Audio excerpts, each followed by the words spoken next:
ଅବୟବ ପଦ ଦୁଇ ବା ତତୋଧିକ ପଦ ବାକ୍ୟକୁ ସଂଯୋଗ କରେ ତାକୁ କ'ଣ କୁହନ୍ତି? ଅପସନ୍ ଏ ସଂଯୋଜକ ଅବୟବ, ଅପସନ୍ ବି ବିଯୋଜକ ଅବୟବ, ଅପସନ୍ ସି ସମୟସୂଚକ ଅବୟବ, ଅପସନ୍ ଡି ସମ୍ବୋଧନ ସୂଚକ ଅବୟବ, ଅପସନ୍ ଇ ସମ୍ଭାବନା ସୂଚକ ଅବୟବ। ଏହାର ସଠିକ୍ ଆନ୍ସର ହେଉଛି ଅପସନ୍ ଏ ସଂଯୋଜକ ଅବୟବ। ପ୍ରଶ୍ନ ନମ୍ବର 2, ଯେଉଁ ଅବୟବ ଦୁଇଟି ପଦର ବା ବାକ୍ୟର ଅର୍ଥକୁ ବିଯୋଗ କରେ ତାକୁ କ'ଣ କୁହନ୍ତି? ଅପସନ୍ ଏ ସଂଯୋଜକ ଅବୟବ, ଅପସନ୍ ବି ବିଯୋଜକ ଅବୟବ, ଅପସନ୍ ସି ସମୟସୂଚକ ଅବୟବ, ଅପସନ୍ ଡି ସମ୍ବୋଧନ ସୂଚକ ଅବୟବ, ଅପସନ୍ ଇ ସମ୍ଭାବନା ସୂଚକ ଅବୟବ। ଏହାର ସଠିକ୍ ଆନ୍ସର ହେଉଛି ଅପସନ୍ ବି ବିଯୋଜକ ଅବୟବ। ପ୍ରଶ୍ନ ନମ୍ବର 3, ଯେଉଁ ଅବୟବ କାଳ ବା ସମୟକୁ ବୁଝାଏ ତାକୁ କ'ଣ କୁହାଯାଏ? ଅପସନ୍ ନମ୍ବର ଏ ସଂଯୋଜକ ଅବୟବ, ବି ବିଯୋଜକ ଅବୟବ, ସି ସମୟସୂଚକ ଅବୟବ, ଡି ସମ୍ବୋଧନ ସୂଚକ ଅବୟବ, ଇ ସମ୍ଭାବନା ସୂଚକ ଅବୟବ। ଏହାର ସଠିକ୍ ଆନ୍ସର ହେଉଛି ଅପସନ୍ ସି ସମୟସୂଚକ ଅବୟବ। ପ୍ରଶ୍ନ ନମ୍ବର 5, ଯେଉଁ ଅବୟବ ସମ୍ଭାବନା ପ୍ରକାଶ କରେ ତାକୁ କ'ଣ କୁହନ୍ତି?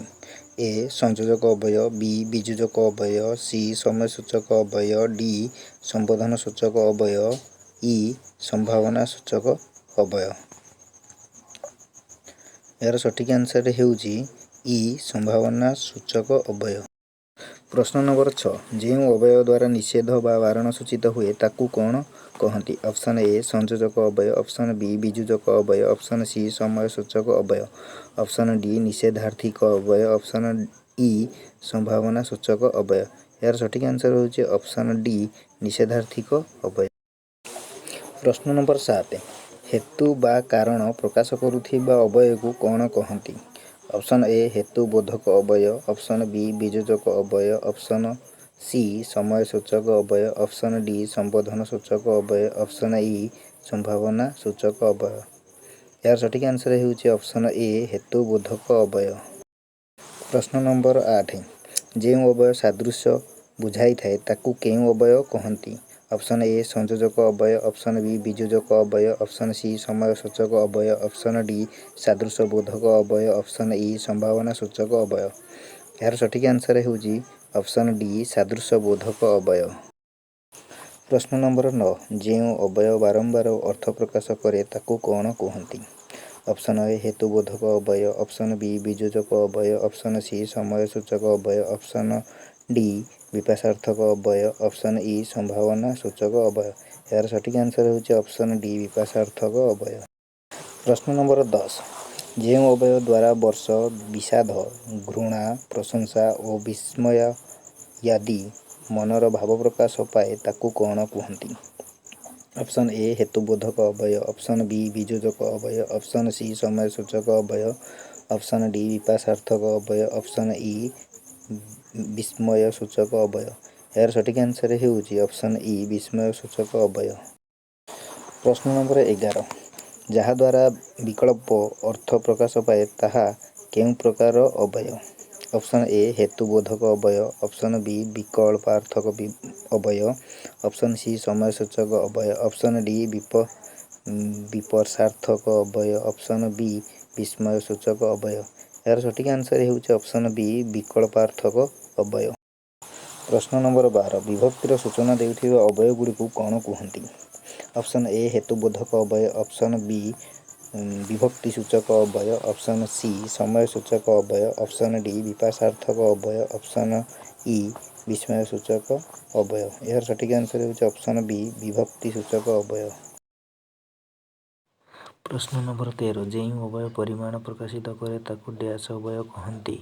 ଅପସନ୍ ଏ ହେତୁ ବୋଧକ ଅବୟବ, ଅପସନ୍ ବି ବିଯୋଜକ ଅବୟବ, ଅପସନ୍ ସି ସମୟସୂଚକ ଅବୟବ, ଅପସନ୍ ଡି ବିପାଶାର୍ଥକ ଅବୟବ, ଅପସନ୍ ଇ ପରିମାଣ ସୂଚକ ଅବୟବ। ଏହାର ସଠିକ୍ ଆନ୍ସର ହେଉଛି ଅପସନ୍ ଇ ପରିମାଣ ସୂଚକ ଅବୟବ। ପ୍ରଶ୍ନ ନମ୍ବର 14, ଯେଉଁ ଅବୟବ ଦ୍ୱାରା ସମ୍ମତି ବା ସ୍ୱୀକୃତି ସୂଚିତ ହୁଏ ତାକୁ ଡ୍ୟାସ୍ ଅବୟବ କୁହନ୍ତି? ଅପସନ୍ ଏ ହେତୁ ବୋଧକ ଅବୟବ, ଅପସନ୍ ବି ବିଭକ୍ତି ଯୁକ୍ତକ ଅବୟବ, ଅପସନ୍ ସି ସମ୍ମତି ସୂଚକ ଅବୟବ, ଅପସନ୍ ଡି ବିପାଶାର୍ଥକ ଅବୟବ, ଅପସନ୍ ଇ ବିସ୍ମୟ ସୂଚକ ଅବୟବ। ଏହାର ସଠିକ୍ ଆନ୍ସର ହେଉଛି ଅପସନ୍ ଇ ବିସ୍ମୟ ସୂଚକ ଅବୟବ। ପ୍ରଶ୍ନ ନମ୍ବର 15 କାହାକୁ କିଛି ପଚାରିବା ପ୍ରଶ୍ନ ପଚାରିବା ସମୟରେ ବ୍ୟବହୃତ ହେବା ଅବୟବକୁ କ'ଣ କୁହନ୍ତି? ଅପସନ୍ ଏ ହେତୁବୋଧକ ଅବୟବ, ଅପସନ୍ ବି ବିଭକ୍ତି ସୂଚକ ଅବୟବ, ଅପସନ୍ ସି ସମୟ ସୂଚକ ଅବୟବ, ଅପସନ୍ ଡି ପ୍ରଶ୍ନସୂଚକ ଅବୟବ, ଅପସନ୍ ଇ ବିସ୍ମୟ ସୂଚକ ଅବୟବ। ଏହାର ସଠିକ୍ ଆନ୍ସର ହେଉଛି ଅପସନ୍ ଡି ପ୍ରଶ୍ନସୂଚକ ଅବୟବ। ପ୍ରଶ୍ନ ନମ୍ବର 16 ଯେଉଁ ଅବୟବ ଦ୍ୱାରା କାର୍ଯ୍ୟର କ୍ରମ ବୁଝାଏ ତାକୁ ଡ୍ୟାଶ୍ କୁହାଯାଏ? ଅପସନ୍ ଏ ହେତୁବୋଧକ ଅବୟବ, ଅପସନ୍ ବି କ୍ରମବୋଧକ ଅବୟବ, ଅପସନ୍ ସି ସମୟ ସୂଚକ ଅବୟବ, ଅପସନ୍ ଡି ପ୍ରଶ୍ନସୂଚକ ଅବୟବ, ଅପସନ୍ ଇ ବିସ୍ମୟ ସୂଚକ ଅବୟବ। ଏହାର ସଠିକ୍ ଆନ୍ସର ହେଉଛି ଅପସନ୍ ବି କ୍ରମବୋଧକ ଅବୟବ। ପ୍ରଶ୍ନ ନମ୍ବର 17 ଶବ୍ଦ ବା ଧ୍ୱନିକୁ ଅନୁକରଣ କରୁଥିବା ଅବୟବକୁ ଡ୍ୟାଶ୍ କହନ୍ତି? ଅପସନ୍ ଏ ହେତୁବୋଧକ ଅବୟବ, ଅପସନ୍ ବି ଧ୍ୱନିସୂଚକ ଅବୟବ, ଅପସନ୍ ସି ସମୟ ସୂଚକ ଅବୟବ, ଅପସନ୍ ଡି ପ୍ରଶ୍ନସୂଚକ ଅବୟବ, ଅପସନ୍ ଡି ଶବ୍ଦାନୁକାରୀ ଅବୟବ। ଏହାର ସଠିକ୍ ଆନ୍ସର ହେଉଛି ଅପସନ୍ ବି ଧ୍ୱନିସୂଚକ ଅବୟବ। ପ୍ରଶ୍ନ ନମ୍ବର 18 ବାକ୍ୟର ସୌନ୍ଦର୍ଯ୍ୟ ବୃଦ୍ଧି ଓ ଗୁରୁତ୍ୱ ପ୍ରକାଶ ପାଇଁ ବ୍ୟବହୃତ ଅବୟବକୁ କ'ଣ କୁହାଯାଏ? ଅପସନ୍ ଏ ହେତୁବୋଧକ ଅବୟବ, ଅପସନ୍ ବି ବିଭକ୍ତି ସୂଚକ ଅବୟବ, ଅପସନ୍ ସି ସମୟ ସୂଚକ ଅବୟବ, ଅପସନ୍ ଡି ପ୍ରଶ୍ନସୂଚକ ଅବୟବ, ଅପସନ୍ ଇ ଅଳଙ୍କରିକ ଅବୟବ। ଏହାର ସଠିକ୍ ଆନ୍ସର ହେଉଛି ଅପସନ୍ ଇ ଅଳଙ୍କରିକ ଅବୟବ। ପ୍ରଶ୍ନ ନମ୍ବର 19 ଯେଉଁ ଅବ୍ୟୟ ଯୋଗ ବିଶେଷ ବିଭକ୍ତିଯୁକ୍ତକ ହୁଏ ଏବଂ ବିଶେଷ ପଦ ସହିତ ଅବ୍ୟୟ ପଦ ଅନ୍ୱୟ ବା ସମ୍ପର୍କ ଥାଏ ତାକୁ କ'ଣ କୁହନ୍ତି? ଅପସନ୍ ଏ ପଦାନ୍ୱୟୀ, ଅପସନ୍ ବି ବିଭକ୍ତିଯୁକ୍ତକ ଅବୟବ, ଅପସନ୍ ସି ସମୟ ସୂଚକ ଅବୟବ, ଅପସନ୍ ଡି ପ୍ରଶ୍ନସୂଚକ ଅବୟବ, ଅପସନ୍ ଇ ବିସ୍ମୟ ସୂଚକ ଅବୟବ। ଏହାର ସଠିକ୍ ଆନ୍ସର ହେଉଛି ଅପସନ୍ ଏ ପଦାନ୍ୱୟୀ ଅବୟବ। ପ୍ରଶ୍ନ ନମ୍ବର 21 ଯେଉଁ ପଦମାନଙ୍କର ଲିଙ୍ଗ ବିଭକ୍ତି ବଚନ ପୁରୁଷ ବା କାଳର କୌଣସି ପରିବର୍ତ୍ତନ ହୁଏ ନାହିଁ ସେଗୁଡ଼ିକୁ କ'ଣ କୁହାଯାଏ? ଅପସନ୍ ଏ ଅବୟବ, ଅପସନ୍ ବି ବିଶେଷ୍ୟ, ଅପସନ୍ ସି ବିଶେଷଣ, ଅପସନ୍ ଡି ସର୍ବନାମ, ଅପସନ୍ ଇ କ୍ରିୟା। ଏହାର ସଠିକ୍ ଆନ୍ସର ହେଉଛି ଅପସନ୍ ଏ ଅବୟବ। ପ୍ରଶ୍ନ ନମ୍ବର 22 ବାକ୍ୟରେ ଯେଉଁ ପଦ ପରିବର୍ତ୍ତନ ହୁଏ ନାହିଁ ତାହାକୁ କ'ଣ କୁହାଯାଏ? ଅପସନ୍ ଏ ଅବୟବ, ଅପସନ୍ ବି ବିଶେଷ୍ୟ, ଅପସନ୍ ସି ବିଶେଷଣ, ଅପସନ୍ ଡି ସର୍ବନାମ, ଅପସନ୍ ଇ କ୍ରିୟା। ଏହାର ସଠିକ୍ ଆନ୍ସର ହେଉଛି ଅପସନ୍ ଏ ଅବୟବ। ପ୍ରଶ୍ନ ନମ୍ବର 23 ଏହି କ୍ଷଣି ମୁଁ କଟକରୁ ଆସି ପହଞ୍ଚିଲି। ଅପସନ୍ ଏ ସଂଯୋଜକ ଅବୟବ, ଅପସନ୍ ବି ବିଯୋଜକ ଅବୟବ, ଅପସନ୍ ଡି ସି ସମୟ ସୂଚକ ଅବୟବ, ଅପସନ୍ ଡି ସମ୍ବୋଧନ ସୂଚକ ଅବୟବ, ଅପସନ୍ ଇ ସମ୍ଭାବନା ସୂଚକ ଅବୟବ। ଏହାର ସଠିକ୍ ଆନ୍ସର ହେଉଛି ଅପସନ୍ ଇ ସମ୍ଭାବନା ସୂଚକ ଅବୟବ। ପ୍ରଶ୍ନ ନମ୍ବର 24 ଲୋ ଝିଅ ଚା କପେ ଆଣିଲୁ। ଅପସନ୍ ଏ ସଂଯୋଜକ ଅବୟବ, ଅପସନ୍ ବି ବିଯୋଜକ ଅବୟବ, ଅପସନ୍ ସି ସମୟ ସୂଚକ ଅବୟବ, ଅପସନ୍ ଡି ସମ୍ବୋଧନ ସୂଚକ ଅବୟବ, ଅପସନ୍ ଇ ସମ୍ଭାବନା ସୂଚକ ଅବୟବ। ଏହାର ସଠିକ୍ ଆନ୍ସର ହେଉଛି ଅପସନ୍ ଡି ସମ୍ବୋଧନ ସୂଚକ ଅବୟବ। ପ୍ରଶ୍ନ ନମ୍ବର 25 ପାରା କେଉଁ ପ୍ରକାର ଅବୟବ? ଅପସନ୍ ଏ ସଂଯୋଜକ ଅବୟବ, ଅପସନ୍ ବି ବିଯୋଜକ ଅବୟବ, ଅପସନ୍ ସି ଅଳଙ୍କାରିକ ଅବୟବ, ଅପସନ୍ ଡି ନିଷେଧାର୍ଥିକ ଅବୟବ, ଅପସନ୍ ଇ ପ୍ରଶ୍ନସୂଚକ ଅବୟବ। ଏହାର ସଠିକ୍ ଆନ୍ସର ହେଉଛି ସି ଅଳଙ୍କାରିକ ଅବୟବ, ଇ ପ୍ରଶ୍ନସୂଚକ ଅବୟବ। ପ୍ରଶ୍ନ ନମ୍ବର 26 କି କେଉଁ ପ୍ରକାର ଅବୟବ? ଅପସନ୍ ଏ ସଂଯୋଜକ ଅବୟବ, ଅପସନ୍ ବି ଭାବବାଚକ ଅବୟବ, ଅପସନ୍ ସି ସମୟ ସୂଚକ ଅବୟବ, ଅପସନ୍ ଡି ନିଷେଧାର୍ଥକ ଅବୟବ, ଅପସନ୍ ଇ ପ୍ରଶ୍ନସୂଚକ ଅବୟବ। ଏହାର ସଠିକ୍ ଆନ୍ସର ହେଉଛି ବି ଭାବବାଚକ ଅବୟବ ଏବଂ ଇ ପ୍ରଶ୍ନସୂଚକ ଅବୟବ। ପ୍ରଶ୍ନ ନମ୍ବର 27 ତ କେଉଁ ପ୍ରକାର ଅବୟବ? ଅପସନ୍ ଏ ଅଳଙ୍କାରିକ ଅବୟବ, ଅପସନ୍ ବି ଭାବବାଚକ ଅବୟବ, ଅପସନ୍ ସି ସମୟ ସୂଚକ ଅବୟବ, ଅପସନ୍ ଡି ନିଷେଧାର୍ଥକ ଅବୟବ, ଅପସନ୍ ଇ ପ୍ରଶ୍ନସୂଚକ ଅବୟବ। ଏହାର ସଠିକ୍ ଆନ୍ସର ହେଉଛି ଅପସନ୍ ଏ ଆଣ୍ଡ ଇ।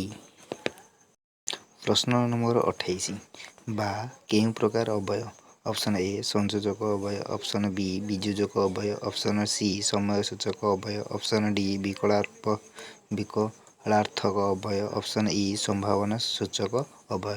ଏହାର ସଠିକ୍ ଆନ୍ସର ହେଉଛି ବି ଏବଂ ଡି। ପ୍ରଶ୍ନ ନମ୍ବର 29 ଯେବେ କେଉଁ ପ୍ରକାର ଅବୟ? ଅପସନ୍ ଏ ସଂଯୋଜକ ଅବୟ, ଅପସନ୍ ବି ବିଯୋଜକ ଅବୟ, ଅପସନ୍ ସି ସମୟ ସୂଚକ ଅବୟ, ଅପସନ୍ ଡି ସମ୍ବୋଧନ ସୂଚକ ଅବୟ, ଅପସନ୍ ଇ ସମ୍ଭାବନା ସୂଚକ ଅବୟ। ଏହାର ସଠିକ୍ ଆନ୍ସର ହେଉଛି ଅପସନ୍ ସି ଏବଂ ଡି। ପ୍ରଶ୍ନ ନମ୍ବର 30 ନଚେତ୍ କେଉଁ ପ୍ରକାର ଅବୟ? ଅପସନ୍ ଏ ବିକଳ୍ପାର୍ଥ ଅବୟ, ଅପସନ୍ ବି ବିଯୋଜକ ଅବୟ, ଅପସନ୍ ସି ସମୟ ସୂଚକ ଅବୟ, ଅପସନ୍ ଡି ନିଷେଧାର୍ଥକ ଅବୟ, ଅପସନ୍ ଇ ସମ୍ଭାବନା ସୂଚକ ଅବୟ। ଏହାର ସଠିକ୍ ଆନ୍ସର ହେଉଛି ଅପସନ୍ ଏ ଆଣ୍ଡ ଡି। ପ୍ରଶ୍ନ ନମ୍ବର 31 ସେ ସର୍ବନାମ କେଉଁ ବିଭକ୍ତିର ରୂପ? ତାଙ୍କୁ। ଅପସନ୍ ଏ ପ୍ରଥମା ବିଭକ୍ତି, ଅପସନ୍ ବି ଦ୍ୱିତୀୟା ବିଭକ୍ତି, ଅପସନ୍ ସି ଚତୁର୍ଥୀ ବିଭକ୍ତି, ଅପସନ୍ ଡି ତୃତୀୟା ବିଭକ୍ତି। ଏହାର ସଠିକ୍ ଆନ୍ସର ହେଉଛି ଅପସନ୍ ଏ ଆଣ୍ଡ ବି। ପ୍ରଶ୍ନ ନମ୍ବର 32 ପୁରୁଷ ଓ ବଚନ ଭେଦରେ କେଉଁ ପଦର ରୂପ ବଦଳି ଯାଇଥାଏ? ଅପସନ୍ ଏ ବିଶେଷ୍ୟ ପଦ, ଅପସନ୍ ବି ସର୍ବନାମ ପଦ, ଅପସନ୍ ସି ବିଶେଷଣ ପଦ, option D both A and B. ଏହାର ସଠିକ୍ ଆନ୍ସର ହେଉଛି option A, option D both A and B. ପ୍ରଶ୍ନ ନମ୍ବର 33 ପୁରୁଷ ବଚନ ଓ କାଳ ସୂଚକ ବିଭକ୍ତି ଓ ସୂଚକ ଚିହ୍ନ ଲାଗିଲେ କ୍ରିୟା ପଦର ମୂଳ ରୂପ ଓ ତଦନୁସାରେ ବାକ୍ୟାର୍ଥ ବଦଳିଯାଏ। ଅପସନ୍ ଏ ଠିକ୍, ଅପସନ୍ ବି ଭୁଲ, ଅପସନ୍ ସି ହୋଇପାରେ, ଅପସନ୍ ଡି କେଉଁଟି ନୁହେଁ। ଏହାର ସଠିକ୍ ଆନ୍ସର ହେଉଛି ଅପସନ୍ ଏ ଠିକ୍। ପ୍ରଶ୍ନ ନମ୍ବର 43 ଯେଉଁ ଅବୟ ପଦ ବିଦେଶୀ ଭାଷାର ପ୍ରଭାବ ଓ ସଂସ୍ପର୍ଶ ହେତୁ ଆମ ଭାଷାରେ ପ୍ରଚଳିତ ହୋଇ ଆସୁଛି ତାକୁ କ'ଣ କୁହାଯାଏ? ଅପସନ୍ ଏ ତତ୍ସମମୂଳକ ଅବୟ, ବି ତଦ୍ଭବମୂଳକ ଅବୟ, ଅପସନ୍ ସି ଦେଶଜ ଅବୟ, ଅପସନ୍ ଡି ବୈଦେଶିକ ଅବୟ। ଏହାର ସଠିକ୍ ଆନ୍ସର ହେଉଛି ଅପସନ୍ ବି ତଦ୍ଭବମୂଳକ ଅବୟ।